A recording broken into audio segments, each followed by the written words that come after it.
अष्टमी और नवमी पर ना करें ये 5 गलतियां, नहीं तो माता रानी की पूजा का नहीं मिलेगा आपको फल। भक्तों, अगर आपने नवरात्रि का व्रत रखा था या फिर आपने नवरात्रि की स्थापना की थी या फिर आप कन्या भोजन करवाने जा रहे हैं तो अष्टमी और नवमी पर यह 5 गलतियां भूल कर भी मत करना, नहीं तो पूरा जीवन ही बर्बाद हो जाएगा। माता शेरावाली आपसे क्रोधित हो जाएगी और लगता है घोर पाप। भक्तों, अभी अभी 2 दिन पहले की कथा में गुरुजी ने बताया है कि 2025 की शारदीय नवरात्रि में अष्टमी तिथि 30 सितंबर मंगलवार को पड़ रही है, जिसे महाअष्टमी भी कहा जाता है। और इस दिन माता दुर्गा के 8वें स्वरूप महागौरी की पूजा की जाती है। वहीं नवरात्रि की नवमी तिथि 1 अक्टूबर बुधवार को होगी, जिसे महानवमी कहा जाता है। और इस दिन माँ सिद्धिदात्री की आराधना तथा कन्या पूजन का विशेष महत्व होता है। इसी दिन आपको कन्या भोजन के समय कोई भी एक भी ऐसी गलती नहीं करनी है कि माता रानी आपसे क्रोधित हो जाए। भक्तों, यानी कि अष्टमी और नवमी पर यह 5 काम मत करना, वरना सिर्फ माता दुर्गा ही नहीं बल्कि माता लक्ष्मी ही नहीं बल्कि आपके भोलेनाथ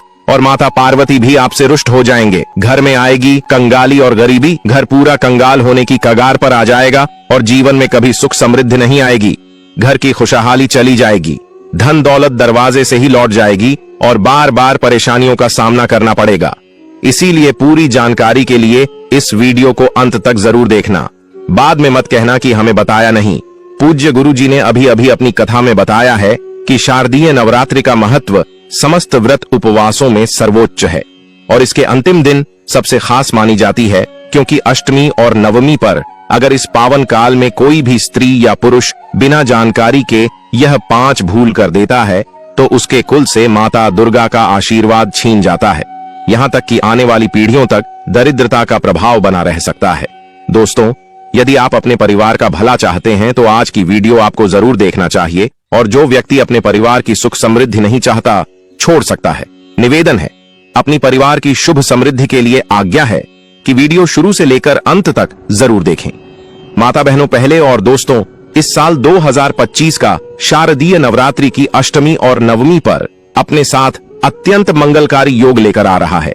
विशेष रूप से इस बार कई वर्षों बाद ऐसा संयोग बन रहा है जब माता दुर्गम के टाइम पर सर्वार्थ सिद्धि योग और अमृत सिद्धि योग का अद्भुत मेल बन रहा है।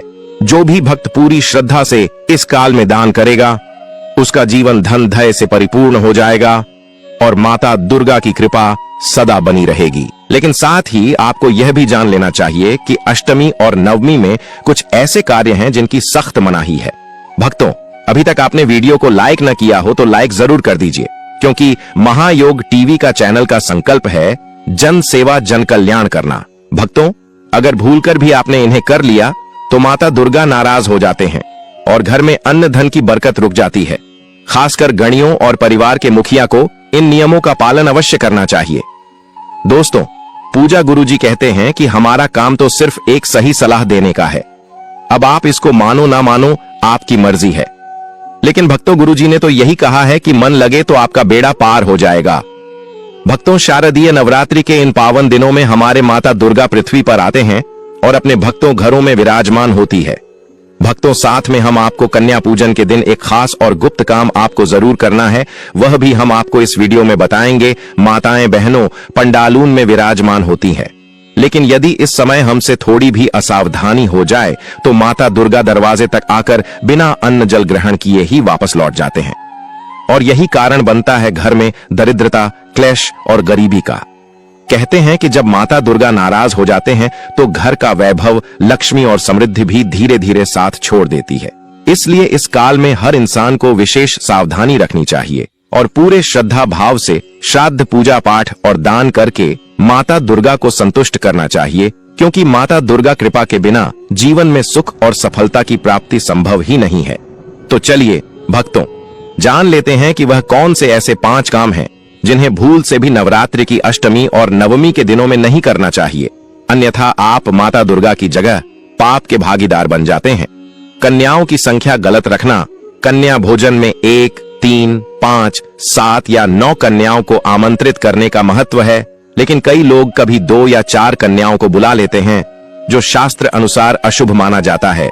ऐसा इसलिए कि सम संख्या में कन्याएं आमंत्रित करने से पूजा का संतुलन बिगड़ जाता है और माता दुर्गा की कृपा पूरी तरह नहीं मिल पाती।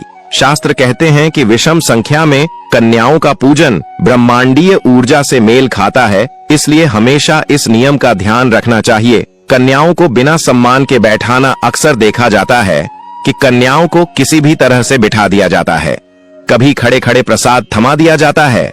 यह सबसे बड़ी भूल है, क्योंकि कन्याओं को माता का स्वरूप मानकर पूजना चाहिए। उन्हें पहले पांव धोकर, आसन बिछाकर और आदर पूर्वक बैठाना चाहिए। यदि कन्या का उचित सम्मान न किया जाए तो पूजा अधूरी मानी जाती है। भोजन कराने से पहले उन्हें माता का आशीर्वाद मानकर प्रणाम करना जरूरी होता है। झूठा या साधारण भोजन कराना, कई बार लोग जल्दीबाजी में कन्याओं को बचे खुचे या साधारण भोजन खिला देते हैं। यह बहुत बड़ी गलती है। कन्या पूजन में भोजन शुद्ध, सात्विक और ताजा बना होना चाहिए। इसमें मांसाहार, प्याज, लहसुन या बासी अन्न नहीं होना चाहिए। माता दुर्गा कन्या रूप में पवित्रता की प्रतीक हैं, इसलिए उनके लिए बना भोजन भी शुद्ध और प्रेम पूर्वक होना चाहिए। कन्याओं को खाली हाथ विदा करना एक बड़ी भूल यह होती है कि लोग कन्याओं को भोजन कराने के बाद खाली हाथ विदा कर देते हैं। शास्त्रों में कहा गया है कि कन्या पूजन में भोजन के साथ साथ उन्हें दक्षिणा, उपहार या कम से कम लाल कपड़ा और चुनरी देना चाहिए। यह माता लक्ष्मी और दुर्गा को प्रसन्न करने का श्रेष्ठ उपाय है। खाली हाथ विदा करना अशुभ फल देता है और पूजा का प्रभाव अधूरा रह जाता है। कन्याओं के साथ अभद्र व्यवहार, कभी कभी लोग कन्याओं से ऊंच नीच का भेदभाव करते हैं, जैसे जाति देखकर बुलाना या गरीब कन्याओं को नजरअंदाज करना। यह गंभीर पाप माना गया है। माता दुर्गा सभी में समान रूप से विराजती हैं, इसलिए कन्या चाहे किसी भी घर की हो, उसका आदर और सत्कार एक समान करना चाहिए। भेदभाव करने से पूजा का पुण्य नष्ट हो जाता है और देवी की कृपा प्राप्त नहीं होती। कन्याओं के पैर न धोना कन्या पूजन का सबसे पवित्र नियम है कि पहले उनके पैर धोकर उनका स्वागत किया जाए, लेकिन कई लोग इस पर ध्यान नहीं देते और सीधे भोजन करा देते हैं। यह भूल पूजा की शक्ति को कम कर देती है। कन्या के पांव धोने का अर्थ है माता के चरणों का पूजन करना। इससे घर में नकारात्मक ऊर्जा दूर होती है और देवी की कृपा बढ़ती है। यदि यह नियम न निभाया जाए तो पूजा अधूरी मानी जाती है। कन्याओं को प्रतीक्षा कराना, कई बार लोग कन्याओं को बुलाकर लंबे समय तक इंतजार करवाते हैं या भोजन देर से परोसते हैं। यह अशुभ है, क्योंकि कन्या रूप में माता को प्रतीक्षा कराना अपमान के समान माना जाता है। शास्त्रों के अनुसार कन्याओं को बुलाने के बाद तुरंत उनका सत्कार करना चाहिए। उन्हें समय पर भोजन कराना और आदर पूर्वक देखभाल करना अनिवार्य है, तभी पूजा सफल होती है। कन्याओं को अपवित्र स्थान पर बैठाना, कई घरों में कन्याओं को गलती से रसोई के दरवाजे, जूते चप्पलों के पास या गंदे स्थान पर बैठा दिया जाता है। यह गंभीर भूल है। कन्या रूप में माता को स्वच्छ, पवित्र और सुसज्जित स्थान पर आसन देकर बैठाना चाहिए। जहां वे बैठें वहां धूप, दीप और फूलों से सजावट होनी चाहिए। गंदे स्थान पर बैठाने से पूजा का फल नष्ट हो जाता है।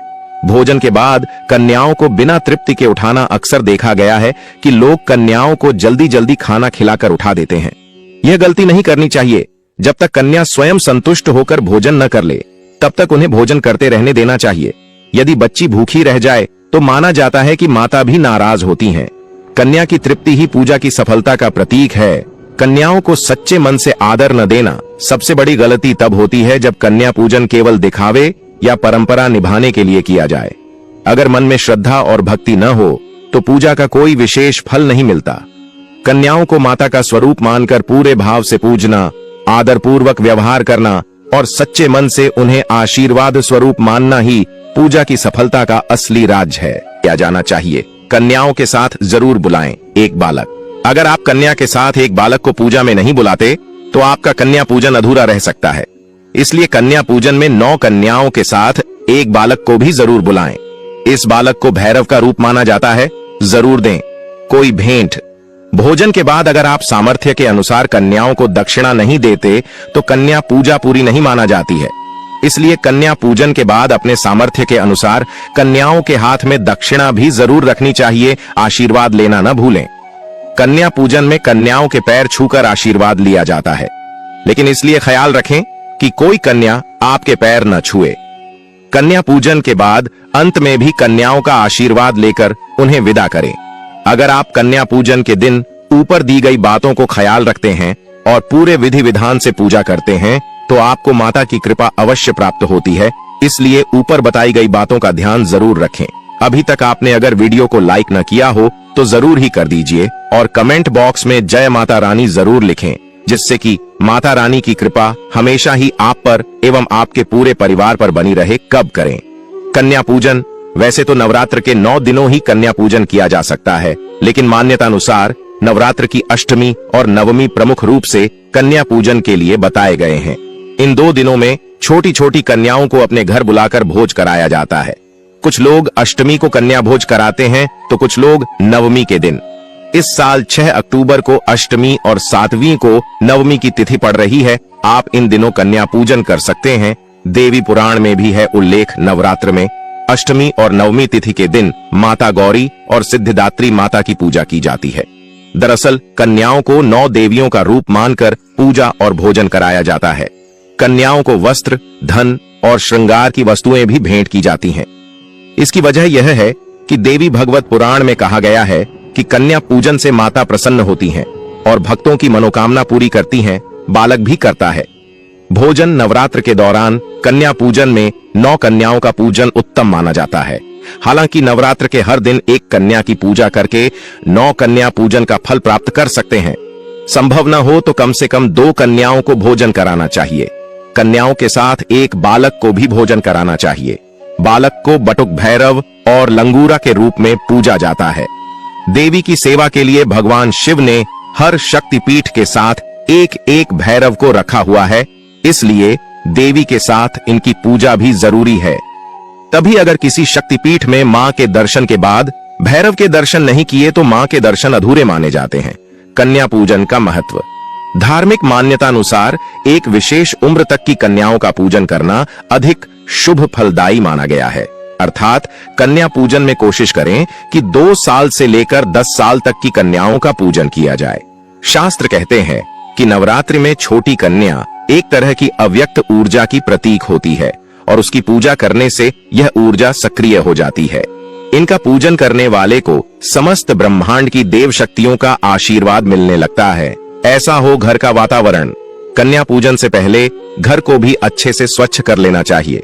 घर आने वाली कन्याओं को माता का रूप माना जाता है, इसलिए उन्हें घर बुलाने से पहले घर की अच्छे से साफ सफाई कर लेनी चाहिए। कन्या पूजन से पहले घर का माहौल साफ सुथरा कर लेना चाहिए, तभी कन्या पूजन का फल प्राप्त होता है। इस तरह करें। स्वागत कन्याओं को माता रानी का रूप माना जाता है। ऐसे में उनके घर आने पर माता रानी के जयकारे भी लगाने चाहिए। इसके बाद कन्याओं के पैर धोने चाहिए। सभी कन्याओं को बैठने के लिए आसन बिछाकर बैठाना चाहिए। फिर रोली और कुमकुम का टीका लगाने के बाद उनके हाथ में मौली बांधनी चाहिए। अब सभी कन्याओं और बालक की आरती उतारनी चाहिए। इसके बाद माता रानी को भोग लगाया हुआ भोजन कन्याओं को दें, भोजन में रखें। ध्यान, वैसे तो कन्याओं को यथाशक्ति अनुसार भोजन कराना चाहिए। मां भगवती को खीर, मिठाई, फल, हलवा, चना, मालपुआ प्रिय है, इसलिए कन्या पूजन के दिन कन्याओं को खाने के लिए पूरी, चना और हलवा दिया जाता है। कन्याओं को केसर युक्त खीर, हलवा, पूड़ी का खिलाना चाहिए। ध्यान रखें कि उनके लिए बनाए खाने में लहसुन, प्याज का इस्तेमाल न हो। मान्यता अनुसार बिना लहसुन और प्याज से बनी आलू या कद्दू की सब्जी भोजन में खिलाने से कन्या भोज सफल और नवरात्र के व्रत का पूर्ण शुभ फल प्राप्त होता है। ऐसे करें। विदाई भोजन के बाद कन्याओं को यथाशक्ति भेंट और उपहार भी दिया जाता है। छोटी छोटी देवी स्वरूप कन्याओं के पैरों में आलता लगाकर पूजन करने के बाद सफेद वस्त्र, रथुफल, खिलौने या अन्य वस्तुएं देने के साथ नारियल, केला या पेड़ा देने के बाद कुछ दक्षिणा भी दी जानी चाहिए। इसके बाद कन्याओं के पैर छूकर उनसे आशीर्वाद लेकर विदा करें। ऐसा कहा गया है कि विधि विधान से कन्या पूजन करने से नवरात्र का व्रत पूर्ण माना जाता है और माता रानी प्रसन्न होकर सभी मनोकामनाएं पूरी करती हैं। तुम्हारी AUM जो इच्छा हो सो मांगो। इस प्रकार दुर्गा के कहे वचन सुनकर ब्राह्मणी बोली कि अगर आप मुझ पर प्रसन्न हैं तो हे दुर्गे, आपको प्रणाम करती हूं। कृपा करके मरे पति के कोढ़ को दूर करो। देवी कहने लगी कि उन दिनों में जो तुमने व्रत किया था, उस व्रत के एक दिन का पुण्य अपने पति का कोढ़ दूर होने के लिए अर्पण करो। मेरे प्रभाव से तेरा पति कोढ़ से रहित और सोने के समान शरीर वाला हो जाएगा। ब्रह्मा जी बोले। इस प्रकार देवी का वचन सुनकर वह ब्राह्मणी बहुत प्रसन्न हुई और पति को निरोग करने की इच्छा से ठीक है ऐसे बोली। तब तक उसके पति का शरीर भगवती दुर्गा की कृपा से कुष्ठहीन होकर अति कांतियुक्त हो गया, जिसकी कांति के सामने चंद्रमा की कांति भी क्षीण हो जाती है। वह ब्राह्मणी पति की मनोहर देह को देखकर देवी को अति पराक्रमी वाली समझकर स्तुति करने लगी कि हे दुर्गे, आप दुर्गत को दूर करने वाली, तीनों जगत का संताप हरने वाली, समस्त दुखों को दूर करने वाली, रोगी मनुष्य को निरोग करने वाली, प्रसन्न होने पर मनोवांछित वस्तु को देने वाली और दुष्ट मनुष्य का नाश करने वाली हो। तुम ही सारे जगत की माता और पिता हो। हे अम्बे, मुझ अपराध रहित अबला की मरे पिता ने कुष्ठ के साथ विवाह कर मुझे घर से निकाल दिया। उसकी निकाली हुई मैं पृथ्वी पर घूमने लगी। आपने ही मेरा इस आपत्ति रूपी समुद्र से उद्धार किया है। हे देवी, आपको प्रणाम करती हूं। मुझ दीन की रक्षा करो। ब्रह्मा जी बोले कि हे बृहस्पति। इसी प्रकार उस सुमति ने मन से देवी की बहुत स्तुति की। उससे की हुई स्तुति सुनकर देवी को बहुत संतोष हुआ और ब्राह्मणी से कहने लगी कि हे ब्राह्मणी, तुम्हारे उदयल नाम का एक अति बुद्धिमान, धनवान, कीर्तिवान और जितेंद्रिय पुत्र शीघ्र ही होगा। ऐसा एयुएम कहकर वह देवी उस ब्राह्मणी से फिर कहने लगी कि हे ब्राह्मणी, और जो कुछ तेरी इच्छा हो वही मनोवांछित वस्तु तुम मांग सकती हो। ऐसा भगवती दुर्गा का वचन सुनकर सुमति बोली कि हे भगवती दुर्गे, अगर आप मेरे पर प्रसन्न हैं तो कृपा कर मुझे नवरात्रि विधि बताइए। हे दयावती, जिस विधि से नवरात्र व्रत करने से आप प्रसन्न होती हैं, उस विधि और उसके फल को मेरे लिए विस्तार से वर्णन करें। इस प्रकार ब्राह्मणी के वचन सुनकर दुर्गा कहने लगी कि हे ब्राह्मणी,